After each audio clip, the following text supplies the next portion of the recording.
Hey everyone, we're back with another recap chat. This one is Forbidden Love. It's a reality show that follows couples. For the most part, they have different cultural and religious backgrounds, so their love is considered forbidden. So let's get into this. This is a reality show that takes place on TLC. Let's start with Linza and Chris. Linza is from a Muslim background, Chris is Pentecostal. And she's going to be revisiting their church, the Pentecostal church. In the past, his father, who is a Pentecostal pastor, seems to her just like a little bit abrasive and kind of forceful. And when it comes to pushing the Pentecostal faith and pushing Jesus onto her, and this is how she really feels about the situation. This time they are going to visit. I think he's going to be speaking at a church. He's retired, but he still preaches from time to time. So they'll be speaking at this church on this Sunday, and she's going to go in her traditional Muslim clothing. And Chris warns her. He's like, "Nah, I don't think that's a good idea because it kind of be like a slap in the face to the people in the church."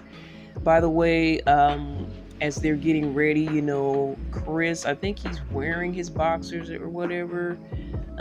He works out. He works out, I can tell that. But I thought it was a little bit different that, some of these couples seem like they are cohabitating before marriage. And I know that she's just visiting, but for him to be in front of her, I think he was ironing his clothes and just in his boxers. I would think that would be also considered a little bit um, non-discreet, maybe forbidden some way before marriage. But she comes out and shows him her what she's gonna be wearing, and I think she has a hijab on, and she has like kind of a robe, open robe thing on. She has a regular outfit on underneath, but she kind of has like a long robe and a hijab, which is a headdress that women wear, and or a headscarf, and I believe it's sacred to them. So, I always want to respect everyone's belief systems and their religions. And if I'm saying anything incorrect, please correct me if you know the background of this. You can email me at cbiztv@yahoo.com. That's cbiztv@yahoo.com. So that I noticed how he was, there with his shirt off, ironing his clothes. Looked like he was in his boxers to me. If anyone wants to clear that up, and then she's getting ready too, but you didn't see anything from her as far as her being not clothed. So I don't know if this is considered okay for them to have like a cohabitation vibe before marriage, but whatever the case, we're gonna go to the church at this point, and she actually listens to him and decides, she's like, well, it's cute, I like the way it feels, but she ends up going with what he asked her to do. And for me, I kind of think they could have compromised, kind of similar to what happened with Muhammad and his wife. I believe her name is Ashley. That they kind of compromised, and she wore part of the clothing but not the full outfit. She didn't have the scarf on, which I think she called it by another name that I'm not familiar with. So I think compromise could have been made, but they go to the church, and his dad actually gets to speak this time. I think he requested because he knew she was going to be there, and she feels like they're attacking her. She feels like this sermon is just for her. They're talking about if without Jesus you're condemned, and so she feels like they're attacking her, bullying her. So as he continues to talk, he's like, "Woohoo!" was one of his one of his lines when he preaches. It's like his thing. He likes to say, "Woohoo, woohoo!" So that was kind of funny. He has a catchphrase, but she's walking out of the church. She doesn't want to hear any of this. I'm not sure where she's going. She's going out in the parking lot, and he's just still sitting there. As his dad does the sermon. He loves his dad. He says he's very charismatic. He's a great way of delivering a message. I just hate to see the torn ability of what's going on, because he seems torn, but he seems more like for me, he seems more on his family side and more on his faith side of what he grew up with, which I completely understand that. Um, I understand where he's coming from, but if you're gonna try to integrate this person in your life, I feel like, in my opinion, he should have went out to the parking lot and tried to talk to her, comfort her, or something, or see what was up, because she already kind of compromised by not wearing the outfit. Another thing I noticed on this show is people are cursing. I mean, these people are supposed to be, deeply into their religion, and they're flying curse words out like it's just nothing, and I know it's a celebrity Christian out here that also kind of does this too. A Christian celebrity, which is a thing. But I mean, I just noticed everybody's just like kind of cussing it out, and I don't think that's okay with any religion. And I don't know if it has something to do, well, since it's English and not their native language, then maybe they don't see it as bad or as bad. I don't know, but I just noticed a lot of profanity among some of these people that are really supposed to be deep within their religion or working on their connections in the closest of their faith or whatnot. And I see it between this particular couple, but there's more to chat about. Let's go with Muhammad and Ashley. Honestly, the thing I notice about Muhammad and Ashley and the sister that really hates him, I'm sorry, she looks like she could be a part of their cultural background. She looks more ethnic than even his wife, Ashley.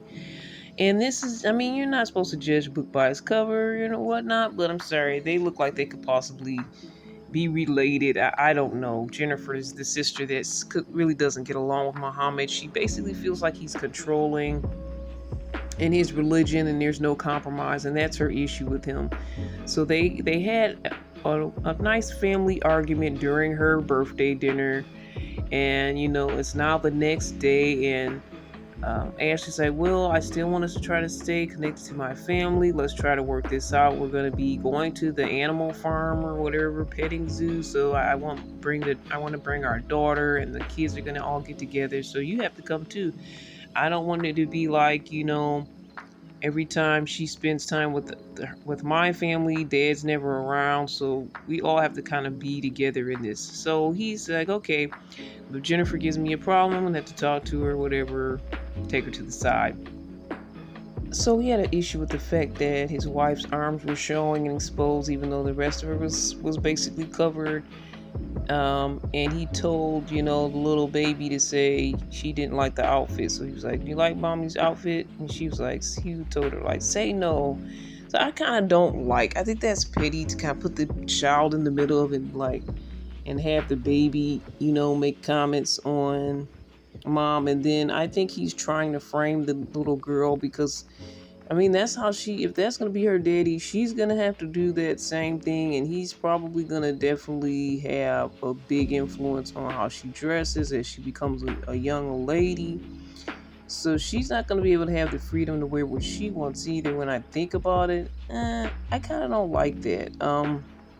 Again, the family was like, well, if she wears booty shorts, are you going to have an issue with that and all of that? And I'll say, of course you would, but isn't there in between where she could wear certain things? I know that they don't even, in some belief systems that I've seen for Muslim men, they don't even want your arms to show, like can't wear short sleeves versus, I mean, I understand you don't want them to wear like bikini type clothes, but like you can't have just short sleeves or even no sleeves.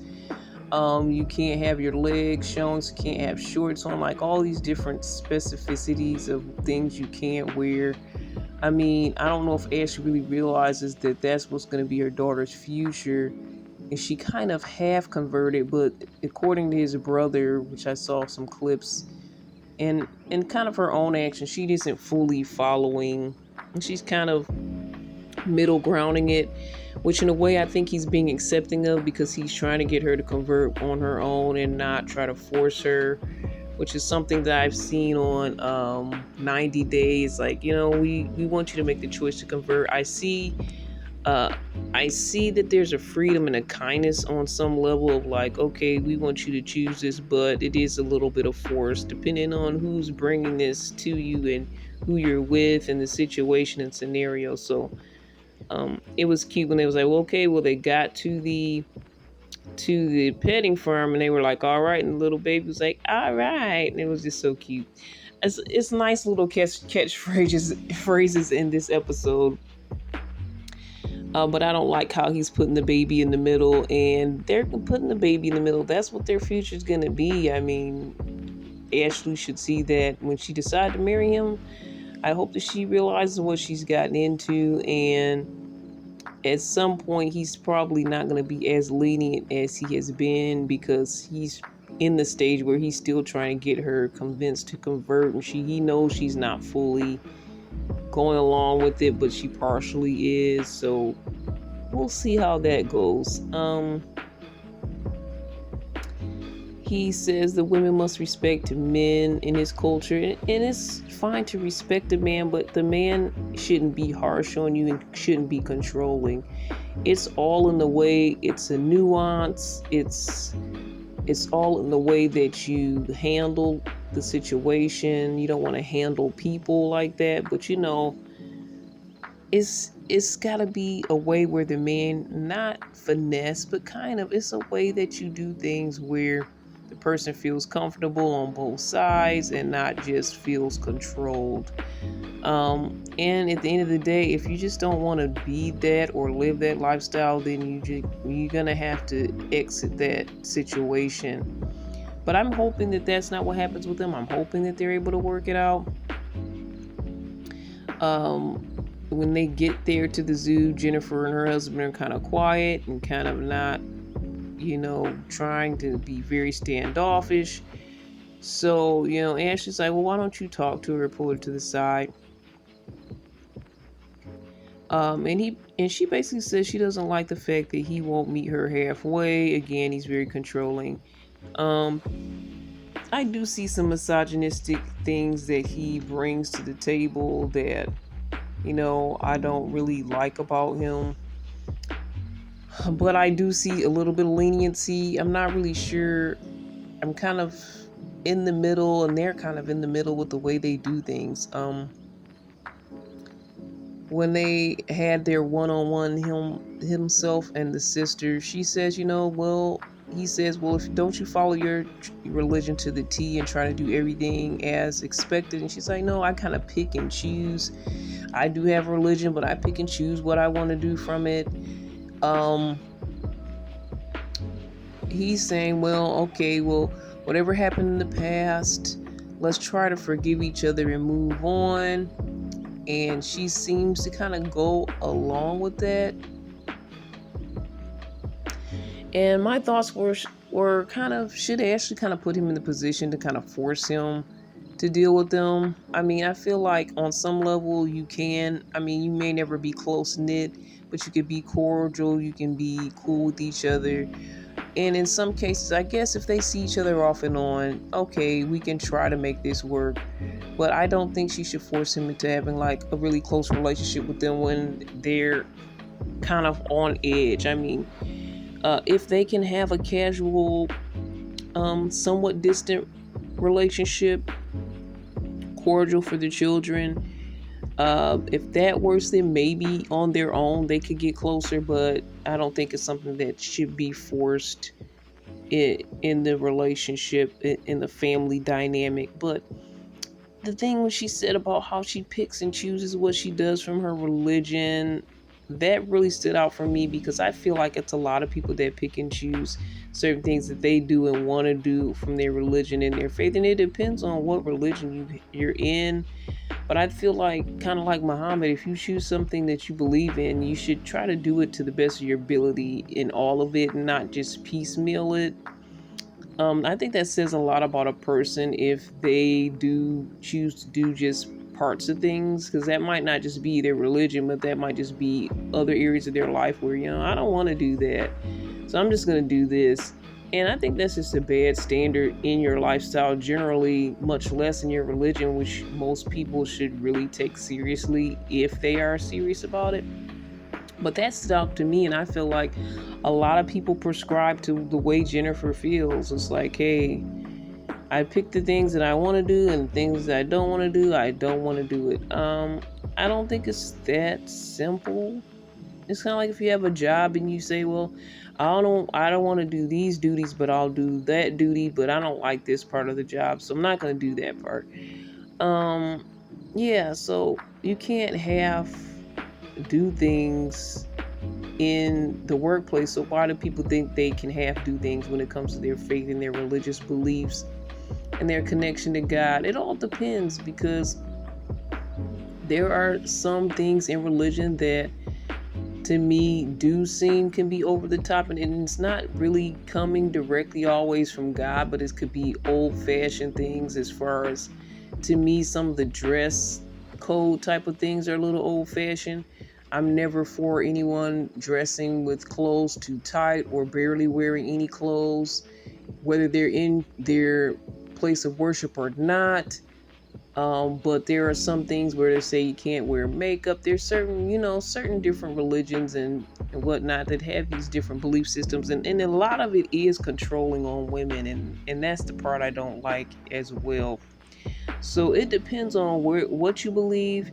There's different churches and different assemblies and different places of worship where they may have different alterations of their belief systems, and maybe you should be a part of that. But the basis of your belief and religion is something that you should not be like, I'll do this part, but I won't do that part. But when we get into some of these religious establishments, it's like, wow, sometimes they have all of these different duties and things that we should do, and we don't understand where they're coming from. And does it directly come from the word that you guys are practicing, the Bible you practice, or whatever your book is called? Or is it something that kind of was on the side, traditional, that people just been doing forever that they expect you to do? So it can be kind of tricky.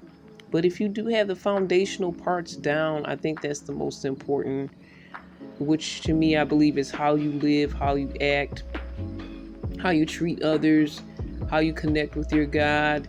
You don't want to neglect that connection with God. You don't want to mistreat people. You do want to live a lifestyle where you're trying to be modest, and you're not trying to be, as far as the way you're clothed, because people get the wrong idea about you, sexually or whatnot. But I feel like you can be beautiful and you can be sexy, or you can be handsome and you can be sexy and still follow your faith system. There's sexy, and then there's just kind of nasty and scantless, which I feel like that's over the edge.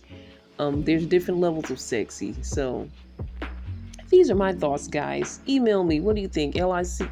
I'm sorry, that's not the right one. Email me, guys. Whatever you think. I'm a part of more than one thing. Email me at cbiztv@yahoo.com. That's cbiztv@yahoo.com. Sorry, I was almost going to give you guys the wrong email. All right. I want to go back to another couple here. Let's go this with Lindsay and Elmer. He's going to a birthday party with his wife, and it's actually his cousin who left the Amish belief system. And Lindsay's trying to get some advice from her and see, because Elmer at times feels bad because he's completely disconnected from his family. He's kind of been pushed away. And his cousin left because there were too many rules and regulations, and I think she has 4 boys that she left with, and she does come and see her parents from time to time. I don't know if her husband is even still involved or if she has another husband. I'm not sure, but she's able to see her parents, which surprised Lindsay. But she has to be really secretive, because she says if anyone else is around from the community, she just has to keep driving and act like she doesn't know them. But if everything's clear, her parents actually talk to her. And we could say, oh, she's gonna get in trouble, somebody's gonna find out, but they don't even watch TV, so I'm pretty sure nobody should find out unless some people's breaking the rules in the Amish belief system, in the Amish country. But that's the situation. There's a possibility of him possibly, she feels, can go see his parents, and she's saying hopefully when they have their child, that can open the door for that. Um, Elmer's having an amazing time at this birthday party. It seems like a Chuck E. Cheese type place where there's games and stuff, and he's just having a fun time with the boys. He's playing like a kid himself, and Lindsay's just really happy for him that he's getting this experience. He said, it's hard to be a part of the Amish belief system. There's a whole lot of rules, and not a lot of affection and love shown within the family. So he feels like, I guess he feels better in this environment, but he still misses his family and would like to see them. So hopefully that's a possibility for this to happen. And I'm gonna go back to Lindsay and Chris because she did share some thoughts about the Pentecostal faith that Chris follows. And she did say, as far as when it came to her changing her outfit for Chris because that's what he thought would be best, she did kind of feel like a sellout for not wearing what she intended to wear. And then she talks about the Holy Ghost. They were kind of talking about the Holy Ghost on the way in the car, and she said it feels like witchcraft. I know it's supposed to be holy, but it's a ghost and it's a spirit, and she finds it scary. And she also thinks the church situation was weird, how it's set up. She said for Muslims, worship isn't loud. She said it was like a party and like a circus, the way that everybody was loud and singing and I'm praising the Lord. It was opposite of what she knows is worship. And again, she felt bullied, and as she walked out the church, Daddy was like, woohoo! That's his catchphrase. So I'm sure he's going to continue to do that. I don't know if he thought he got to her or didn't get to her, but he still said woohoo anyway. It was somewhat entertaining. Okay, let's go to Laura and Eli going to the gym. He kind of gives a little bit more about his background, but they like to go to the gym together, and they're saying they like to take care of their bodies because previously they weren't really taking care of their bodies or their self because they were heavily involved in either alcohol or drugs or both. So they're going to the gym now, and that's kind of part of their new life. But he said he abandoned his religion for 15 years. He had tattoos, which was against their beliefs. Weed and liquor was his thing. He had got bad alcohol poisoning, and that broke him and led him to try to find his redemption. So another thing I like about this show is redemption. There is a way to find your way back. You're never a lost cause. So I feel those vibes when it comes to this show. I'm not sure how the love is gonna work, but he gives her this the Star of David necklace, which is important to his belief system. She says, I don't feel worthy. I feel like I'm jumping the gun, but he puts the necklace on her. He's really happy and proud to give it to her. They move to an Orthodox neighborhood, so as she's going to the gym, she can't just wear her gym clothes. She has to put a sweater and long skirt on. And so they kind of get into it, and he's like, where's your necklace? And she's like, I didn't feel like I was ready to put it on because I'm not fully a Jew yet. So they start fighting. She rips off the sweatshirt and throws it at him and all of this. And so she continues to walk away. So they got into a fight. He calls her. He apologizes. He says, can you come back? Come on, let's go together and just please come back. I apologize. He thinks she's ashamed. She's like, no, I'm not ashamed. I'm just not ready. Excuse me. So yeah, he apologizes, and I feel like he manned up in that moment and was like, I'm sorry. I love you. Let's work this out.